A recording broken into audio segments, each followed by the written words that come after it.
Well, I guess it's time to get started.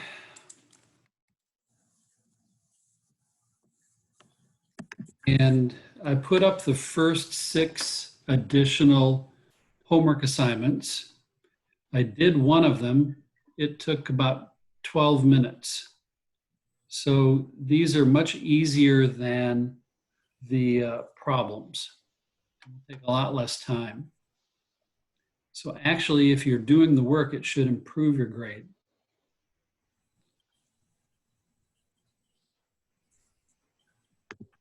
There wasn't anything due today, right? Right. Although I noticed most of you have a backlog of homework that was supposed to have been due this week and last week, and you'd better get started working on it before you get too bogged down and behind. And the other thing I wanted to mention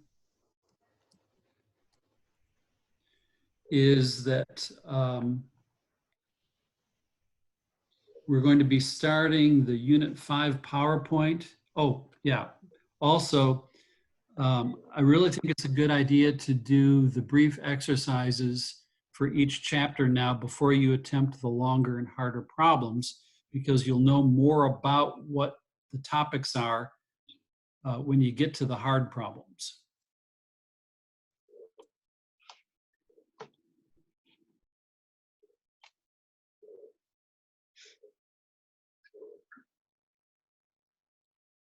Okay, so let's start the PowerPoint slide for Unit 5.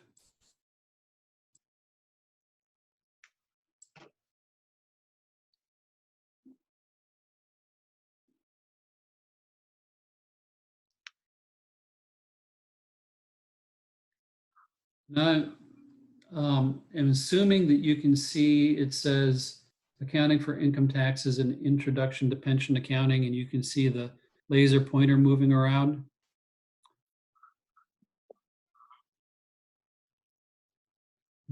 But because I'm in share, it's only showing a few of you, and a lot of you have the audio turned off, so I can't get any feedback. I didn't see it all. Okay. In this unit, we're going to examine methods used to report the impact of income taxes on corporations and introduce accounting for post-employment benefits, that is pensions. And then that would be concluded in the next unit. So topics, illustrations of accounting for timing differences between deferred tax that create deferred tax assets and liabilities, accounting for permanent differences, operating loss carry forwards and carrybacks, using the valuation allowance, and then an introduction to pension accounting. So you should understand what are the temporary and permanent differences between taxable income reported to the IRS and accounting income that follows generally accepted accounting principles. The significance of deferred tax asset and liability accounts,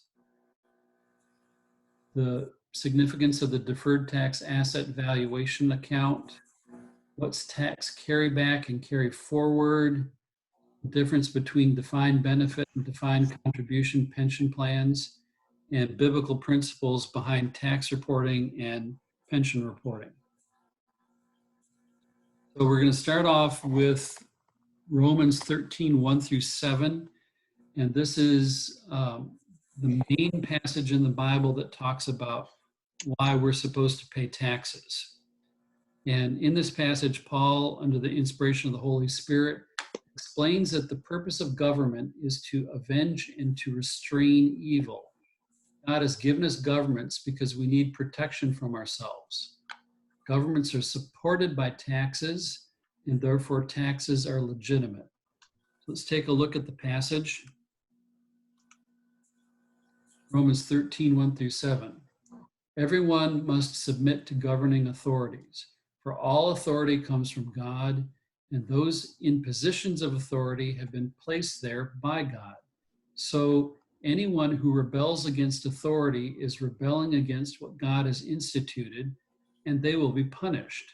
For the authorities do not strike fear in people who are doing right, but in those who are doing wrong.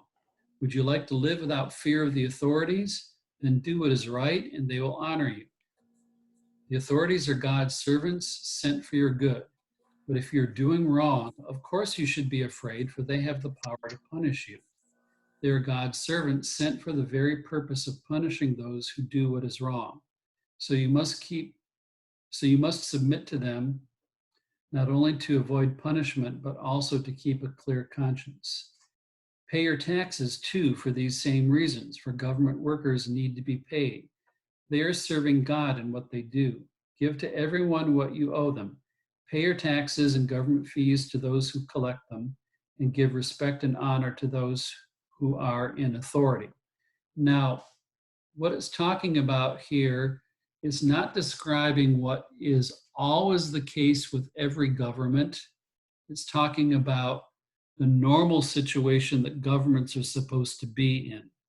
So, for example, if you had a completely tyrannical government that was oppressing people, killing them left and right, then it would be time to rebel against them. But the normal situation is that you're supposed to honor it and obey it. So here's the outline that helps clarify these passages. It says, God is the ultimate authority. Both followers and leaders are ultimately accountable to God. God uses governments to carry out his good purposes on earth. And obedience is a matter of inner conviction as well as external law. Other relevant passages about taxes. Matthew 16, 24 through 27. Jesus paid the 2 drachma temple tax. Jesus claimed to be exempt from this tax, but paid it in order not to offend people. And again, in Matthew 22, 15 through 22, Jesus also taught that taxes had to be paid. In Deuteronomy 12, 8, in Judges 21, 25, the Bible teaches that governments are necessary. So let me stop the share for a moment, and we'll take a look at those passages.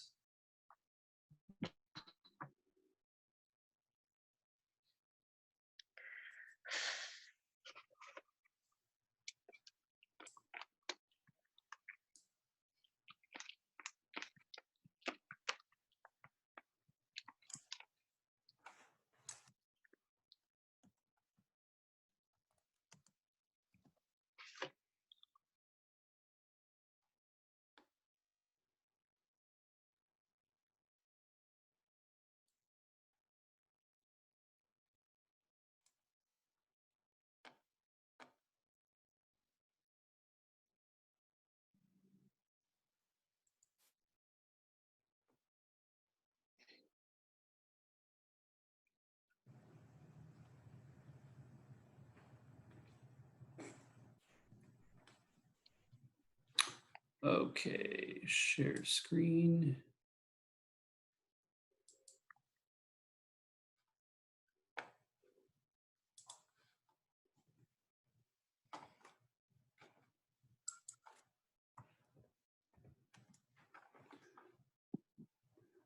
Okay, so here it's talking in this section that this is when Israel had crossed the Red Sea to escape from Egypt, and they're wandering in the wilderness. They have not yet gone into the promised land.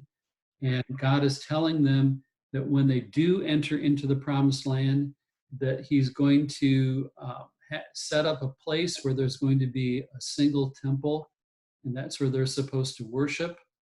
And then in verse 8, it says, you shall not do according to all that we are doing here today, everyone doing whatever is right in his own eyes.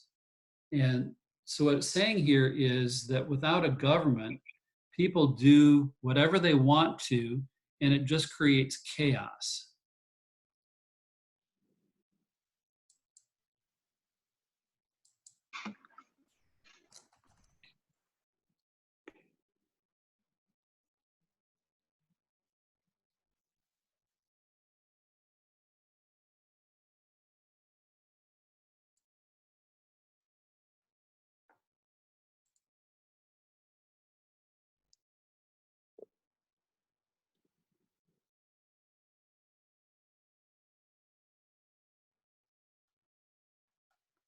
And I don't know how many of you have ever read all the way through the book of Judges, but it is a sad story of one horrible thing after another happening to Israel.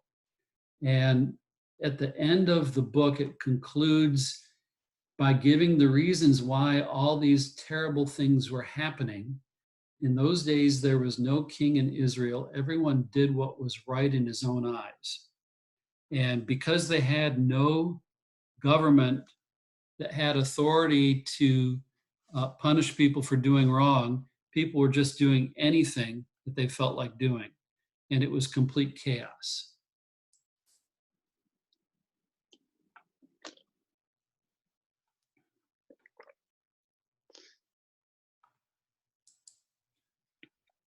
Okay, so now I'm going to go back to um,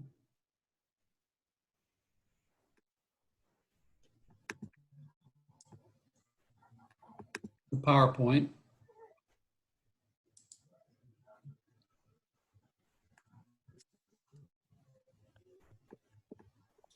The Westminster Confession is the statement of faith used by Presbyterian churches. It says in chapter 23, paragraph 4, it is the duty of people to pray for those in authority, to honor them, to pay them taxes or other revenue, to obey their lawful commands, and to be subject to their authority for the sake of conscience. And in the original Westminster Confession, each statement they have has a footnote where they show the Bible verse that is the reason for saying that. And you would notice that this pretty much goes right along with those Bible passages that we were looking at. This is the modern English version because the original one was written 400 years ago and English has changed a lot since then. And the original version is difficult for a lot of people to understand as a result. Note that although we are required to pay taxes, the Bible warns that rulers may try to tax people too much. In 1 Samuel 8:10 through 18, Israel was demanding that God give them a king, and the prophet Samuel warns Israel that if they demand a king for themselves, their king might tax them at the excessive rate of 10%.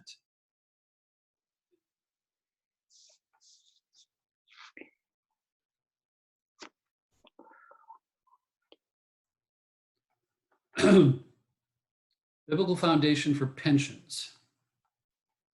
Romans 4:4. When people work, their wages are not a gift, but something they have earned. And in the original Greek, you could translate it as, but the worker's wage isn't accounted for as a gift, but as a debt. And that goes right along with what you learned in Accounting Principles 1, that if you have, one of the first things you learned was that if a month ended on, let's say, a Wednesday, and the workers are paid every Friday, then on that Wednesday, you'd make an adjusting entry to show that you owed them the wages for 3 days because they had earned it and you had an obligation to pay it. And so that is a debt, which is exactly what it says in Romans 4:4. But how does this relate to pension? Pension is what we call deferred compensation. Deferred meaning postponed until later. It's money that was earned when an employee was working, but it was held back to help the employee after he or she retires. So when a person is retired and getting a pension, they're not doing anything at that time to earn that money. It's because they already earned it while they were working. And if they're earning it while they're working, that means that the company has to record it as an expense and as a liability.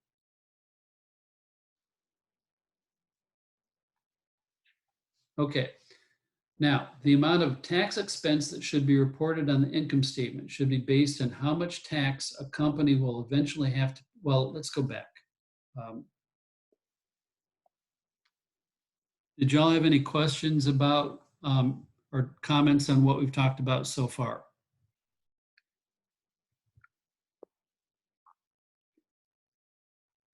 So do you think when people want to tax the rich, do you think that's wrong biblically? Like more? Um, Not necessarily, although back in the 20th century, they had tax rates that were essentially confiscation of wealth, where anytime the tax rate is over 50%, it's not really an income tax, it's confiscation, in my opinion, because the government's taking more than the person who earned the money. In my opinion, since the Old Testament says we're supposed to give 10% to God, and God is more important than the government, a tax rate that's higher than 10% is idolatrous because you're giving more to the government than to God. But I am pretty sure there are no congressmen in Washington that would listen to me on that idea. And as far as unequal wealth distribution, whatever I think about that is kind of outside the scope of this class.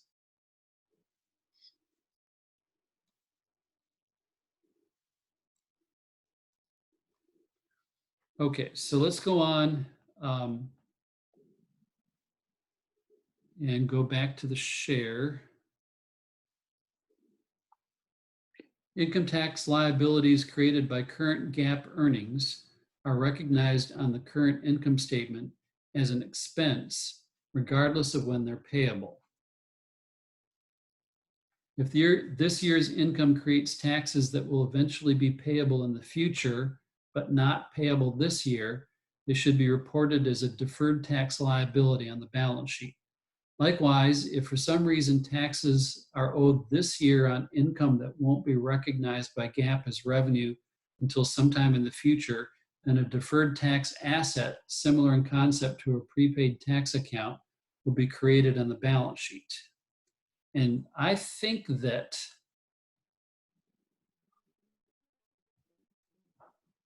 we did this section before. Does that look familiar to people? No, sir. I think we got to this stuff before the break. Can you scroll a few slides? I think we did some of that before. I don't remember it. And I think we got through this part, but I don't think we got to the tax law changes in 2017. And also before the break, I had not gone over that biblical integration stuff. So let's pick up on this slide, the significant tax law changes in 2017. It significantly affected both individual and corporate tax returns, but our concern here for this class is just its impact on corporations. If you want to learn about individual tax, well, we have a whole class on that. The two biggest impacts we're concerned with for this class are as follows. The corporate tax rate was lowered. The federal corporate income tax rate was changed to 21%. Prior to this tax, the United States had the highest marginal tax rate of any G20 country, 39.1%. The new rate made doing business in the USA more competitive with other countries. So if you're a multinational corporation and you want to do business somewhere, are you going to go to Ireland, where they speak English and had a tax rate of 15%? Or would you go to the USA, where the tax rate is 39%? So a lot of companies were deciding that having to pay taxes that high was not good for them, and so they didn't want to do business in the United States. 21% is pretty much now normal for countries in the top 20 industrialized economies. Fixed asset depreciation. Previously, most fixed assets were depreciated using makers,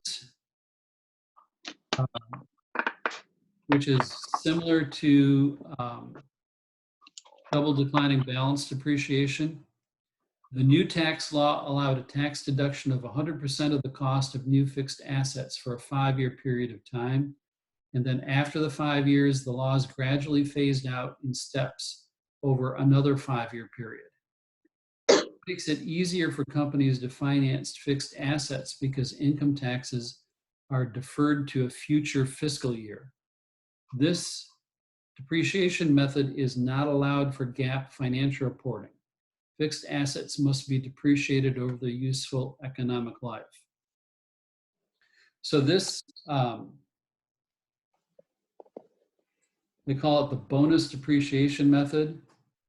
It doesn't mean that a company pays less income taxes. It means that they pay them later.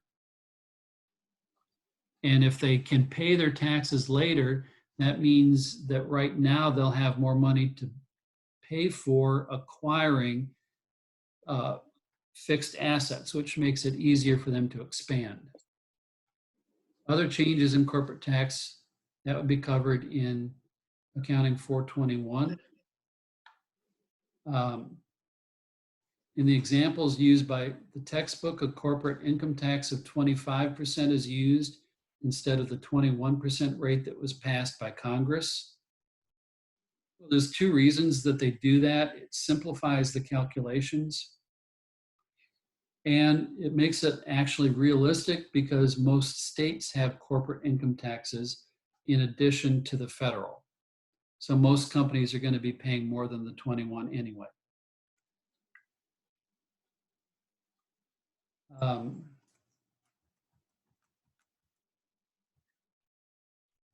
I'm scrolling ahead because I remember talking about makers, but I think that was in the chapter on depreciation. So some companies will use makers to depreciate some of their fixed assets for tax deductions. Makers is not allowed for GAAP financial reporting. And even if they're going to use the bonus depreciation method, that's for new assets. They would have old ones that are already using the makers system. And the things we need to know about makers, assets are typically depreciated faster than GAAP would allow. Makers is accelerated system with larger deductions when assets are new and less in each subsequent period. Prior to 2017 tax reforms, makers was one of the leading causes of differences between taxable income and accounting income. It created large deferred tax liabilities in years when assets were new because they have to pay their taxes, but later, so they are going to owe the money later on. These liabilities were later eliminated in years when assets were older. Now in 2015, FASB simplified the presentation of deferred taxes by requiring all deferred tax assets and liabilities, along with any related valuation allowance, to be classified as non-current on the balance sheet. And we mentioned this in our lecture on Wednesday. The reason for that is that prior to this change, they had to look at a deferred tax asset and determine when they're going to be able to realize the benefit of it. If it was within a year, it was a current asset. If it was longer, it was a long-term asset.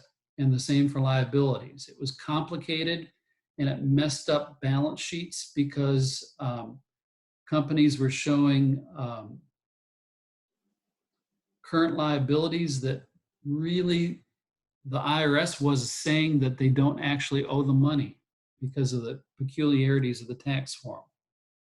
Okay, so corporations report an estimated income tax expense that's based on the expected impact of taxes on this year's GAAP accounting income. The amount of tax actually levied this year can be quite different.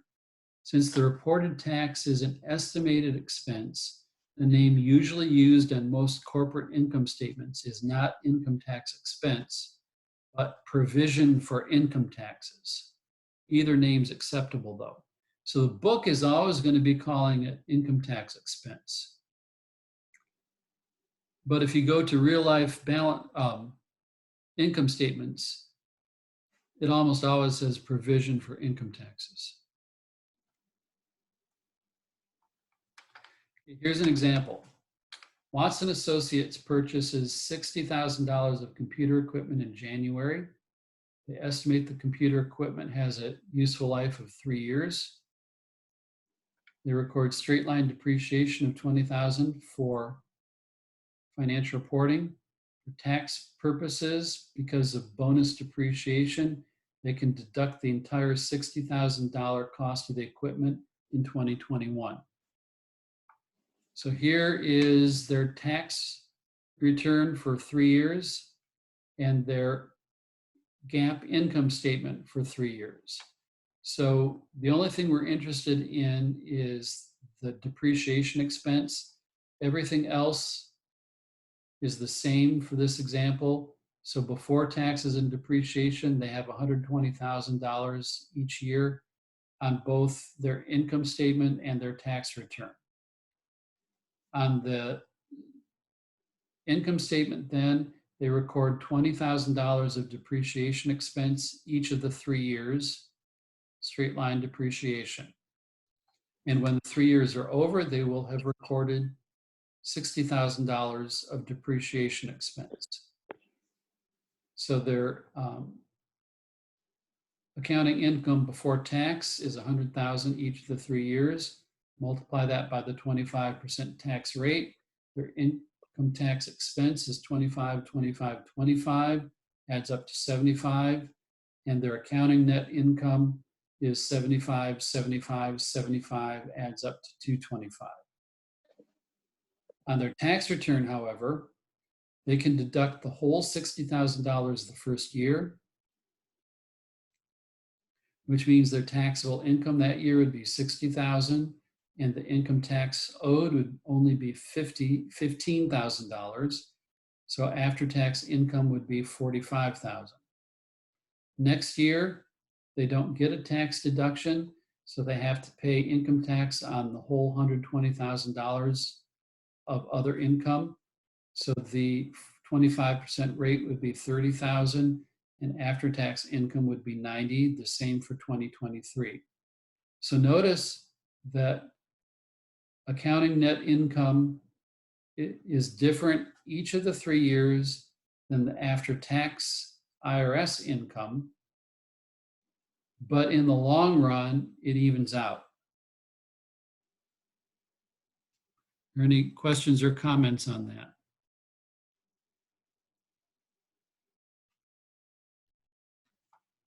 The entries for each of the 3 years. Debit provision for taxes, $25,000. Or income tax expense, if you want to call it that. Income tax payable, the first year is $15,000. So let me back up and notice that the income tax that they had to pay that year was $15,000. So they give income tax payable, $15,000. But because of accounting purposes, they're saying that taxes we will eventually have to pay on the income we earned this year, $25,000.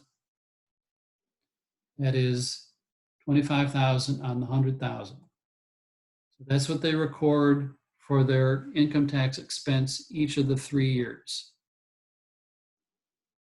Then we created a deferred tax liability here of $10,000, meaning that although they paid less tax now, they're going to have to pay more in the future. So in the subsequent years, the income tax that they have to pay in each of those years is $30,000. but from an accounting perspective, the tax on that year's income should have been $25,000. And so the difference is 5, which is amortizing the deferred tax liability, 10 minus 5 minus 5, and now it's gone. Questions or comments on that?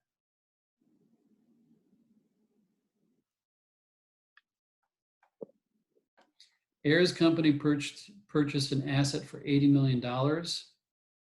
It's depreciated over 4 years straight line for GAAP, but using makers for tax deductions. 25% tax rate. So pre-tax accounting income, each of the 4 years is shown here. That's what they'd report using GAAP before depreciation and to the IRS before depreciation. On the GAAP income statement, they'd record $20,000 of depreciation expense each of the 4 years. But according to makers, the amount that they're supposed to deduct for depreciation expense varies 25, 33, 15, 7. And the reason why 2022 is bigger than the first year is because of the peculiarities of the tax system, the way it's set up. They're assuming that you didn't have it for the whole year in 2021. So that wasn't a full year.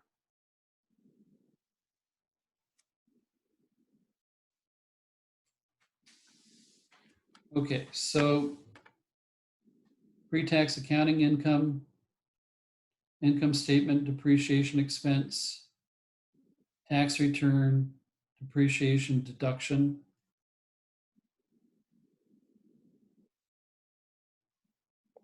$330 minus 20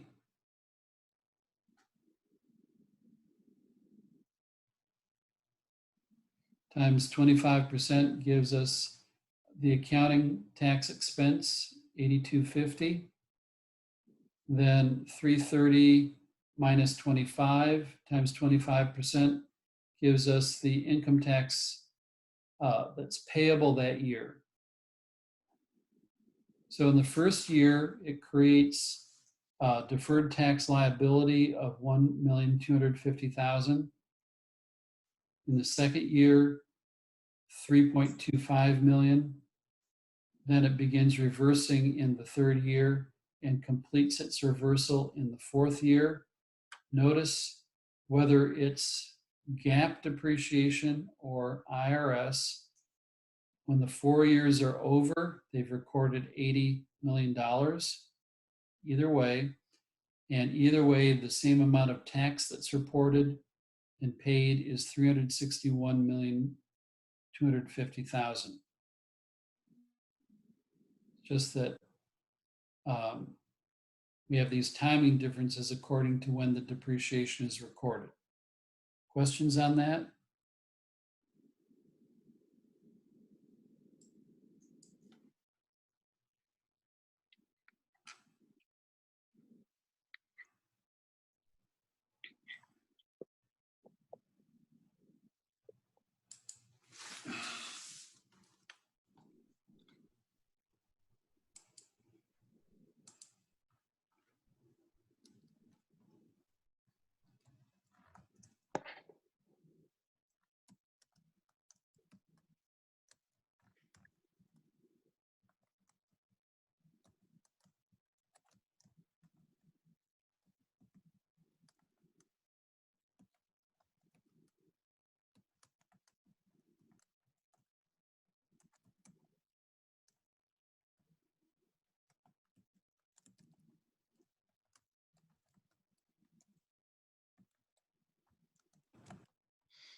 Okay, let's go back to the PowerPoint.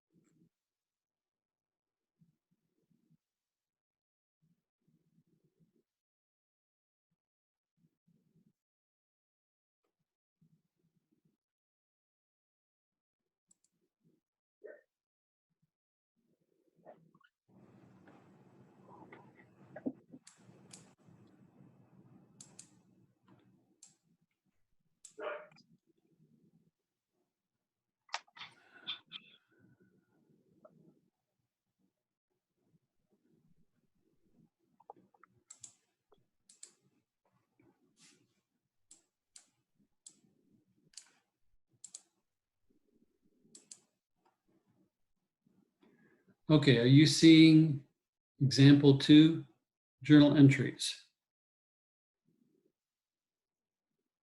Yes. Okay, so in each of the years, they record their income tax expense, which is how much tax they would pay this year if the IRS used the same accounting methods that they have to use to report to their shareholders. So the tax on what's on their GAAP income statement would be 82.5 million. The IRS has different rules though, and so the IRS says that the tax owed this year is 81.25. So this difference is tax that they'll be paying later, so it's a deferred tax liability. Then the amount that is deferred increases in 2022, and then in 2023, they begin eliminating the liability. And when it's all over, 125, 325, 125, 325, the deferred tax liability account is eliminated. So you can look at a T account for the deferred tax this way. 2021, they put in 1.25 million. 2022, 3.25. So on the 2022 balance sheet, it reports a deferred income tax liability of 4.5 million. Then that is reversed in 2023. So the 2023 balance sheet reports a remaining balance of 3.25 million, and that's eliminated in 2024. So the account is gone on the 2024 balance sheet. Another example, Bryan Management had collected rental payments for the current year. $50 million of the rent collected this year was payment in advance for next year. So it's not included in their $130 million of accounting income. In fact, I think this is one of the homework problems you're assigned now. Brief exercise 16.5, although your numbers on Connect will be different. So accounting income 130 times 25% tax rate. They debit provision for income taxes 32.5 million. Income tax payable is the 130 of accounting income, plus they have to pay tax on the rent if it was collected. The IRS says you got the money, you can pay the tax now. So the income tax payable this year would be 45 million. And if they're paying more tax now, that means they'll pay less tax now. So this deferred tax asset, you can think of it as being like prepaid taxes. So that makes it an asset. Taxes paid in advance.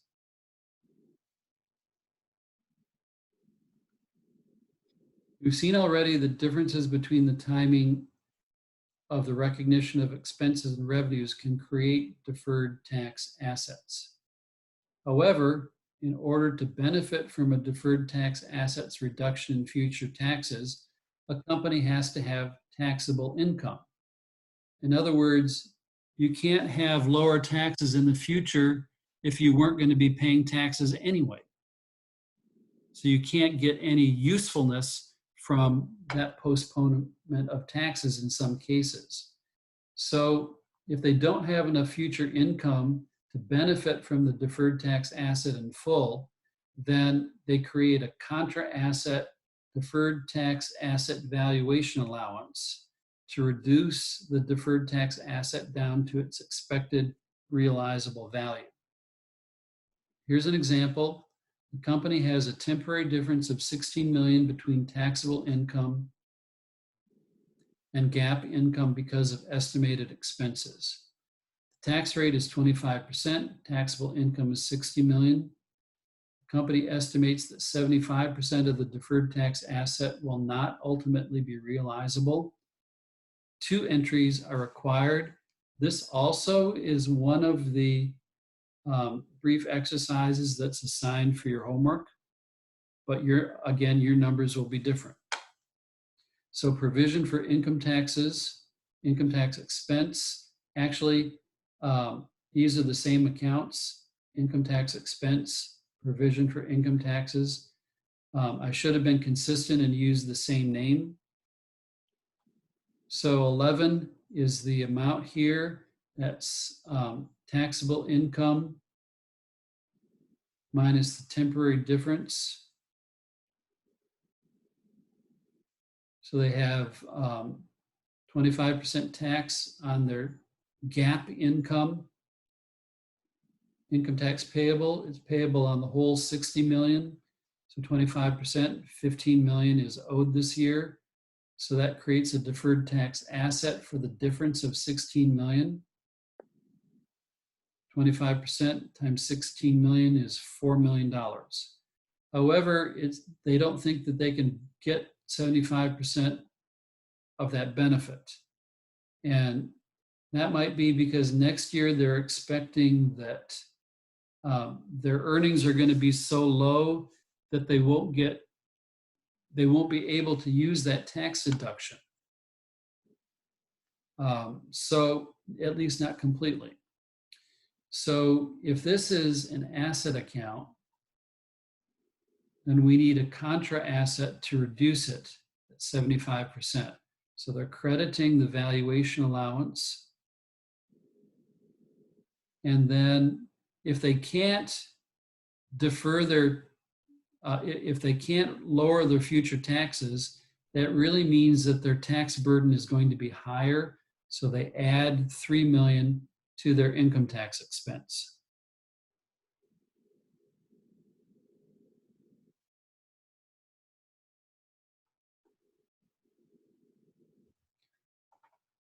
Questions or comments on that?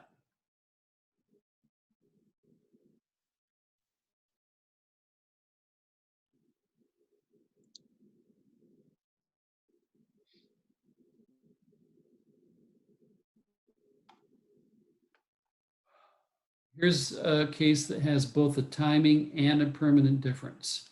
The delivery truck was purchased in January 2021. For financial reporting, it will be depreciated over 4 years using the straight line method. The tax deductions will be 50% of the cost in the first year, 30% in the second, 20% in the third. The tax rate is 25%. They had pre-tax accounting income in 2021 of $300,000, which included $40,000 of municipal bond interest income, which is tax exempt. So that's a timing difference. This is a permanent difference. So here's what they'd be reporting in their GAAP financial statement and in their tax return. Income before the municipal interest and the depreciation is $270,000. And that 300,000 was given, 40,000 was given. So subtract that. And then let's go back.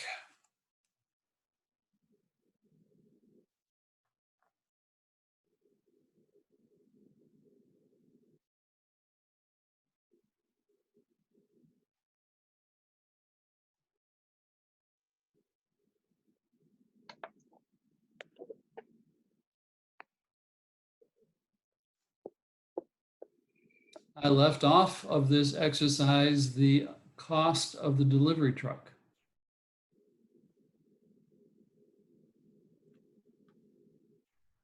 So we can find that out now.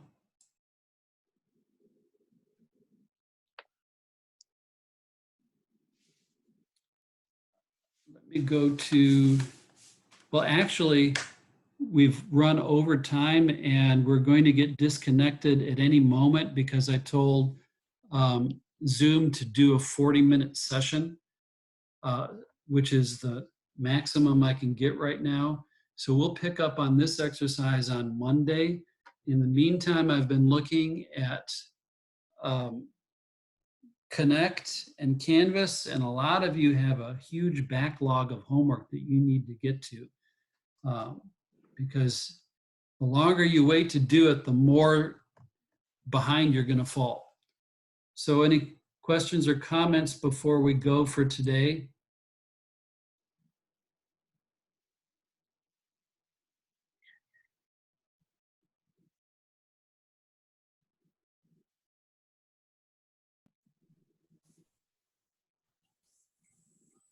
All right, then I will end the meeting and see you all on Monday.